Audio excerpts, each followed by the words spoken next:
గోదావరి మహోగ్ర రూపం దాల్చింది. భద్రాచలం దగ్గర మూడో ప్రమాద హెచ్చరిక దిశగా గోదావరి ఉధృతి పెరుగుతోంది. ప్రస్తుత నీటి మట్టం 51.40 అడుగులకు చేరింది. 13,37,233 క్యూసెక్కుల వరద నీరు దిగువకు వెళ్తోంది. నీటి మట్టం 53 అడుగులు దాటితే భద్రాచలం దగ్గర మూడో ప్రమాద హెచ్చరిక జారీ చేస్తారు. అటు భద్రాచలం నుంచి ఏపీ, ఒడిశా, ఛత్తీస్గఢ్కు రాకపోకలు పూర్తిగా నిలిచిపోయాయి. భద్రాచలం నుంచి దుమ్ముగూడెం, చర్ల మార్గాల్లో ప్రధాన రహదారిపై వరద పోటెత్తింది. దీంతో రాకపోకలు నిలిచిపోయాయి. అటు లోతట్టు ప్రాంతాల ప్రజలను పునరావాస కేంద్రాలకు తరలించాలని అధికారులకు జిల్లా కలెక్టర్ ఆదేశాలు జారీ చేశారు. ఎప్పటికప్పుడు వరద ఉధృతిని అధికారులు సమీక్షిస్తున్నారు.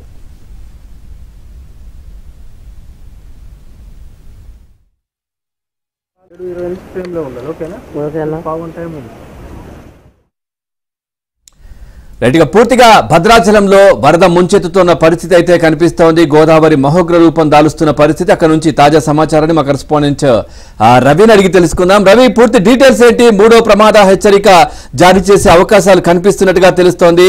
ఇంట్లో కావచ్చు, అవుట్లో కూడా ఎక్కువగా ఉంటున్నటువంటి పరిస్థితులు, పూర్తి డీటెయిల్స్ ఏంటి? పవన్, మీరు చెప్పినట్టుగా ఎడతెరిపి లేకుండా కురుస్తున్న భారీ వర్షాలు, ఎగువ ప్రాంతం నుంచి వస్తున్న వరద ఉధృతితో భద్రాచలం వద్ద గోదావరి పరవళ్లు తొక్కుతుంది. ప్రస్తుతం 52 అడుగుల సమీపంలో గోదావరి ప్రవాహం కొనసాగుతుంది. 13,50,000 క్యూసెక్కుల వరద ప్రవాహం టువార్డ్స్ పోలవరం వైపు కూడా డిశ్చార్జ్ అవుతున్న పరిస్థితి ఉంది. 53 అడుగులు దాటితే CWC లెక్కల ప్రకారం మూడో ప్రమాద హెచ్చరిక జారీ చేశారు. ప్రస్తుతం రెండో ప్రమాద హెచ్చరిక కొనసాగుతుంది. రెండో ప్రమాద హెచ్చరిక దశలోనే ఇంకా మూడో ప్రమాద హెచ్చరిక కంటే ముందే నేను ప్రస్తుతం భద్రాచలం టు చర్ల వెళ్లే రాష్ట్ర ప్రధాన రహదారిపై ఉన్న భద్రాచలం నుంచి చర్ల, దుమ్ముగూడెం, వాజేడు, వెంకటాపురం వెళ్లే రాష్ట్ర ప్రధాన రహదారి మనం విజువల్స్ చూస్తున్నాము. ఈ రాష్ట్ర ప్రధాన రహదారిపై కూడా చాలా చోట్ల వాటర్ లాగింగ్ అయింది. నడుము లోతు వరకు కూడా నీళ్లు లాగైన పరిస్థితి కనిపిస్తుంది. దాంతో మొత్తం రాకపోకలను కూడా స్తంభించిన పరిస్థితి కనిపిస్తుంది. సుమారు 4 మండలాల ప్రజలు, ముఖ్యంగా దుమ్ముగూడెం, చర్ల, వాజేడు, వెంకటాపురం అంటే భద్రాచలం నుంచి ఇటువైపు వెళ్లే 4 మండలాల ప్రజలకు కూడా కంప్లీట్ గా రాకపోకలన్నీ కూడా షట్ డౌన్ అయ్యే పరిస్థితి కనిపిస్తుంది. మనం విజువల్స్ లో చూస్తున్నాం. ప్రస్తుతం మీకు విజువల్స్ చూపించే ప్రయత్నం చేస్తాయి. ఈ రాష్ట్రీయ రహదారి వద్ద చూసుకున్నట్లయితే చెట్ల కొమ్మలను కూడా పోలీసు వారు అడ్డంగా పెట్టి ఇటువైపు వాహనాలు రాకుండా కూడా మొత్తం అక్కడ నిరోధిస్తున్న పరిస్థితి కనిపిస్తుంది.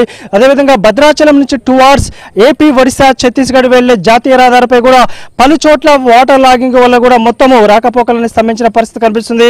53 అడుగులు దాటిన తర్వాత మూడో ప్రమాద హెచ్చరిక జారీ చేస్తారు. ఎగువ ప్రాంతం నుంచి భారీగా వరద నీరు చేరితే భద్రాచలం చుట్టుపక్కల భద్రాచలం టు బూర్గంపాడు, అదేవిధంగా Bhadrachalam to Dummugudem, Bhadrachalam to AP, Bhadrachalam నలుదిక్కులా కూడా వాటర్ లాగింగ్స్ తో రాకపోకలను పూర్తిగా షట్ డౌన్ అయితే భద్రాచలం 53 అడుగులు దాటిన తర్వాత రాకపోకల పరంగా మొత్తం జల దిగ్బంధంగా మారిన పరిస్థితి కనిపిస్తుంది. మనం భద్రాచలం వద్ద వరదలకు సంబంధించి CWC లెక్క చూస్తే 1986లో అత్యధిక మ్యాసివ్ ఫ్లడ్, ఆల్ టైమ్ రికార్డుగా 75.6 అడుగుల వరద ప్రవాహం వచ్చింది. 27 లక్షల క్యూసెక్ల వరద వచ్చింది. 1986లో వచ్చిన మ్యాసివ్ ఫ్లడ్స్ ప్రాంతంలో నాటి ప్రధాని రాజీవ్ గాంధీ, నాటి ముఖ్యమంత్రి NTR కూడా వరద ప్రభావిత ప్రాంతాల్లో పర్యటించారు. తర్వాత చూస్తే గత 2 ఏళ్ల క్రితం 71.3 అడుగులు 2022 జూలై 15 వచ్చింది. 21 లక్షల క్యూసెక్ల వరద వచ్చింది. ఆ వరద ప్రవాహప్పుడు కూడా కనీ విని ఎరుగని కూడా జల ప్రళయం ఉన్నది. గత అనుభవాలను దృష్టిలో పెట్టుకొని చూసుకున్నట్లయితే జిల్లాకు చెందిన వ్యవసాయ శాఖ మంత్రి తుమ్మల నాగేశ్వరరావు జిల్లా కలెక్టర్ అండ్ ఎస్పీతో క్లోజ్ గా మానిటర్ చేస్తున్నారు. ఎప్పటికప్పుడు మానిటర్ చేస్తూ లోతట్టు ప్రాంతాల ప్రజలను పునరావాస కేంద్రాలకు తరలించాలని కూడా మంత్రి తుమ్మల ఆదేశాలతో మొత్తం యంత్రాంగంతా సన్నద్ధంగా ఉంది. ముఖ్యంగా భద్రాచలం కరకట్ట వద్ద ఎలాంటి లీకేజీలు లేకుండా, గతంలో చూస్తే కేసీఆర్ సర్కార్ పాలనలో అన్నదాన సత్రంలో కూడా మోకాళ్ళతో నీళ్ళు వచ్చిన పరిస్థితి, అలాంటివి జరగకుండా మోటార్లు ఫెయిల్ అవ్వకుండా కూడా మంత్రి తుమ్మల చాలా గత అనుభవాలను దృష్టిలో పెట్టుకుని అధికారులను ప్రిపేర్ చేసిన పరిస్థితి కనిపిస్తుంది.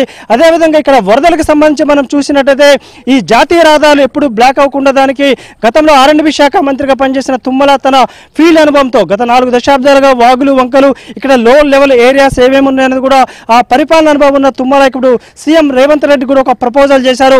భద్రాచలానికి ప్రతి సంవత్సరం వరదలు వస్తాయి. వరదలు వచ్చినప్పుడల్లా ఏపీ, ఒడిశా, ఛత్తీస్గఢ్ వెళ్లే జాతీయ రహదారిపై రాకపోకలను స్తంభించే పరిస్థితి ఉంటుంది. అదేవిధంగా రాష్ట్ర రహదారిపై కూడా రాకపోకలు స్తంభించే పరిస్థితి ఉంటుంది. వీటికి సంబంధించి శాశ్వత పరిష్కారంగా ముఖ్యంగా చూస్తే భద్రాచలం నుంచి టువార్డ్స్ దుమ్ముగూడెం, చర్ల వైపు 53 అడుగుల ప్రామాణికంగా ఇక్కడ హైవేని ఇక్కడ కన్స్ట్రక్ట్ చేయాలని, భవిష్యత్తులో వేసే రహదారులను కూడా వాటర్ లెవెల్స్ ఆధారంగా వీటి హైట్ పెంచడం వల్ల ఇలాంటి పరిస్థితి, వాటర్ లాగింగ్స్ ఉండవు, రాకపోకలు అబ్స్ట్రక్షన్ ఉండదని కూడా తుమ్మల చెప్పారు.